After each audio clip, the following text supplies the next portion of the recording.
কৃষ্ণকলি সিরিয়ালের অভিনেত্রী অনুষ্ঠানে বডিগার্ড নিয়ে আসবে এবং মঞ্চ ছেড়ে দেওয়ার পর অনুষ্ঠান দেখার জন্য কেউই থাকবে নি, একেবারে ভাবতেই পারিনি। তো আমরা কৃষ্ণকলি এবং অনুরাগের ছোঁয়া খ্যাত অভিনেত্রীকে দেখার জন্য উপস্থিত হই। তিনি বডিগার্ড নিয়ে এসেছিলেন এবং বডিগার্ডটি সঠিক সময় দরজা খুলে দিলে তিনি স্টেজের দিকে চলে যান।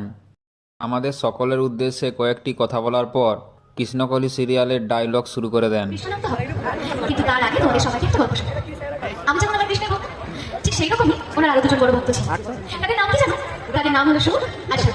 একদিন ছুটির দিনে ওরা বাচ্চাদের বসে বসে খুব গল্প করছিল। আর কি নিয়ে গল্প করছিল জানো? রাধা কৃষ্ণের জন্য নাকি কৃষ্ণ রাধার জন্য। আর এইভাবে গল্প করতে করতে তো দুজনের মধ্যে খুব ঝগড়া বেঁধে গেল। আর ঝগড়া করতে করতে দুজন দুজনকে কি বলছিল জানো?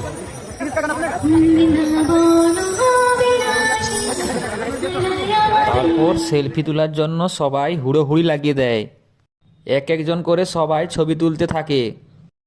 তারপর বাংলা ব্যান্ডের গায়কের সঙ্গে একটি সুন্দর গান গেয়ে স্টেজ ছেড়ে দেয়। অভিনেত্রী চলে যাবার পর যে অনুষ্ঠানটি হচ্ছিল সেটি কেউ না দেখেই সবাই ঘর চলে যায়।